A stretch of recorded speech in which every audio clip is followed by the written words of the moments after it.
स्वागत. सादर करीत आहोत आजच्या काही ठळक घडामोडी.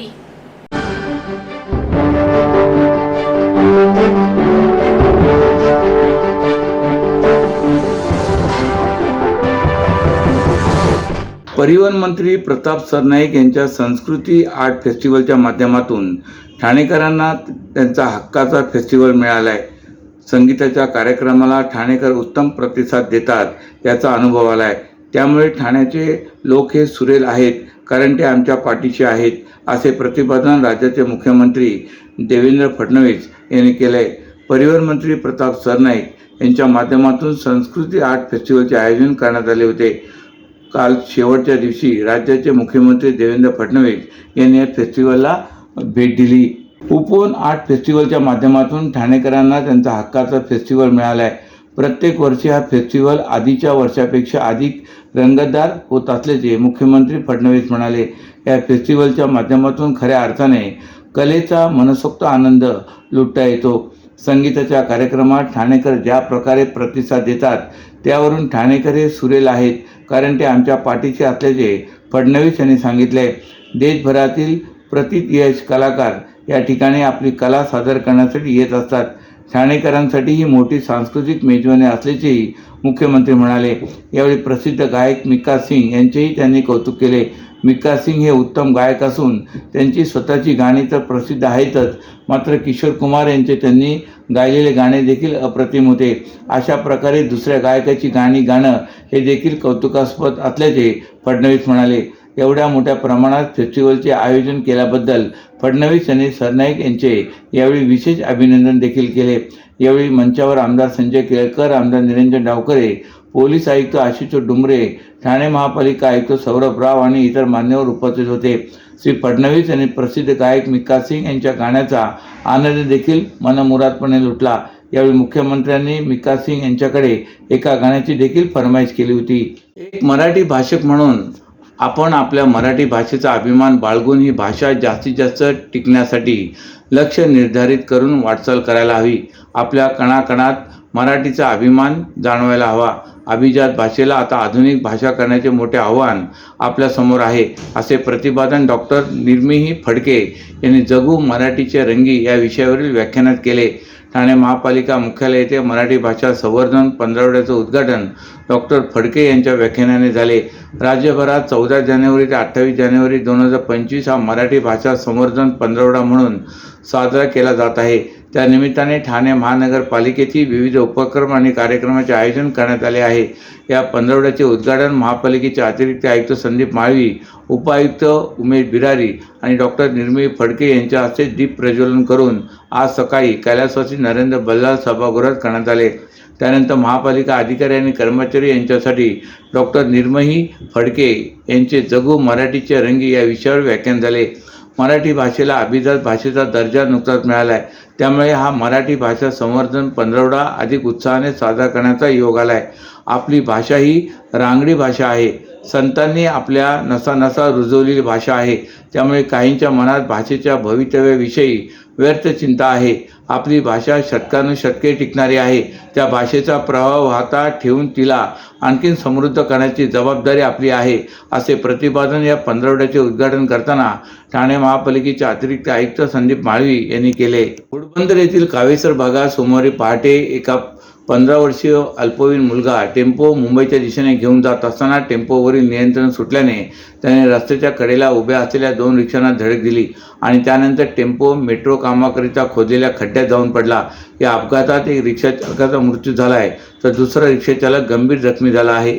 या प्रकरणी कासारवडोली पोलिसांनी टेम्पो चालकाला ताब्यात घेतले आहे.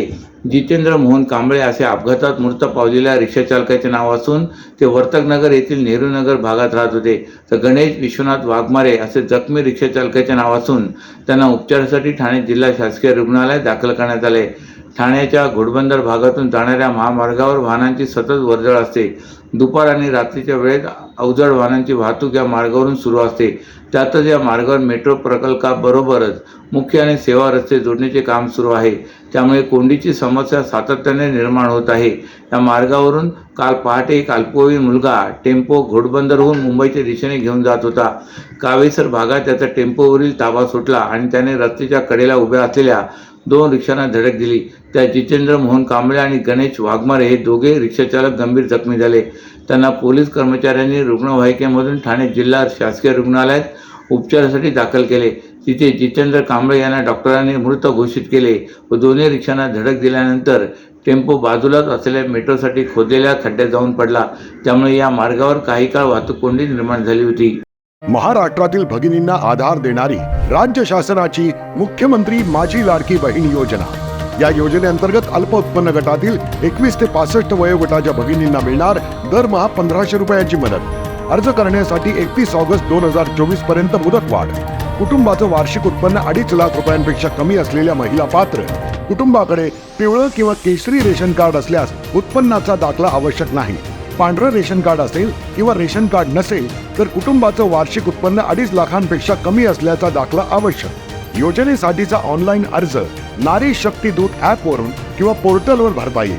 ज्या भगिनींना ऑनलाईन अर्ज भरता येत नसेल त्यांच्यासाठी अंगणवाडी, ग्रामपंचायत, वॉर्ड ऑफिस, सेतू सुविधा केंद्रामध्ये किंवा आशाताई बचत गटाच्या CRP यांची मदत उपलब्ध. आता आपल्याला अभिमानानं म्हणता येईल, सुखी आणि सुरक्षित आहे माझी लाडकी बहीण.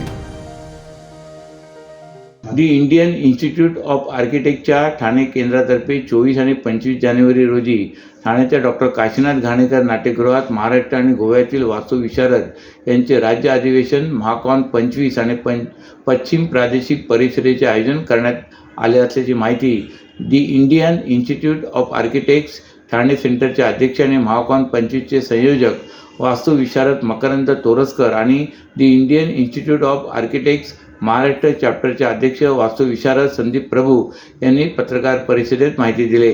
या परिषदेला पश्चिम विभागातील सर्व वास्तुविशारद उपस्थित राहणार आहेत. या वर्षीच्या परिषदेचा विषय ॲडिप्टिव्ह रियूज आणि पॅरामेट्रिक आर्किटेक्टवर संगम हा असून जो नवीन युगातील तंत्रज्ञान आणि शाश्वततेच्या दृष्टिकोनातून वास्तुकला पद्धतीकडे पाहतो. परिषदेमध्ये आंतरराष्ट्रीय आणि राष्ट्रीय स्तरावरील प्रसिद्ध वास्तुविशारदांचे सादरीकरण व चर्चा होणार आहे. हदीद आर्किटेक्टचे वास्तुविशारद जॉन्स शॉफेलरनर, स्टुडिओ इमर्जनच्या वावी खुशबू दावडा, प्ले आर्किटेक्टचे वावी सेंटिम कुमार डॉस, स्टुडिओ ऑडिटेडचे वावी बद्रीनाथ कालेरू आणि BNSCAच्या डीन प्रो वावी धनश्री सर देशपांडे हे पॅरामेट्रिक आर्किटेक्चरसाठी अतिथी वक्ते आणि पॅनल सदस्य असतील. सिनिक कन्सल्टंटच्या वावी बिंद्रा सोमय्या आणि वावी नंदिनी सोमय्या, संपत द्रोणा आर्किटेक्टच्या डॉक्टर शिखा जैन, वावी कीर्तिदा उनवाला, KGAचे वावी ईशान करण ग्रोव्हर हे ॲडिटिव्ह रियूजर यांचे विचार मांडतील. ठाणेचे सेंटरचे IES आर्किटेक्चर कॉलेजच्या सहकार्याने द पॉड या डिझाईन आणि बिल्ड स्पर्धेचे आयोजन केले होते. त्यातील अंतिम स्पर्धकांनी तयार केलेल्या रचना कार्यक्रमस्थळी प्रदर्शित केल्या जातील. 25 तारखेला सकाळी उपवन तलावावर उपस्थितांसाठी स्केचिंग, ड्रॅमिंग, फोटोग्राफी आणि कविता वाचनाचा कार्यक्रम फन ॲट उपवन आयोजित केला जाणार आहे. शरद पवार गटाचे आमदार जितेंद्र आव्हाड आणि परिवहन मंत्री प्रताप सरनाईक यांची मैत्री गेल्या 35 वर्षाची आहे. मधल्या काळात अभयंतामधील दुरावा अबोल्यानंतर 3 वर्षापूर्वी त्यांच्यातील दुरावा संपला. सरनाईक यांच्याकडून आयोजित करण्यात येणाऱ्या उपवन फेस्टिवलच्या स्टेजवर आव्हाड यांनी रविवारी प्रथमच हजेरी लावल्याने सर्वांच्याच भुवया उंचावल्या. यावेळी दोघांनी परस्परांना कोपरखळ्या मारल्या. मात्र आव्हाड यांनी सरनाईक यांना मुख्यमंत्री देवेंद्र फडणवीस यांच्याशी जुळून घेण्याचा मित्रत्वाचा सल्ला दिला. आव्हाड व सरनाईक यांनी विद्यार्थी संघटनेपासून एकत्र काम केले. मधल्या काळात या दोघांच्या मैत्रीत मिठाचा खडा पडला होता. आव्हाड आणि मी लहानपणापासून मित्र आहोत. शिवाय आम्ही विद्यार्थी संघटनेत एकत्र काम केलं आहे. ते माजी आणि मी आजी मंत्री आहे. तसे भविष्यात म्हणजे 15 ते 20 वर्षांनी आव्हाड हे आजी मंत्री होतील अशी अपेक्षा व्यक्त करतो, असेही सरनाईक म्हणाले.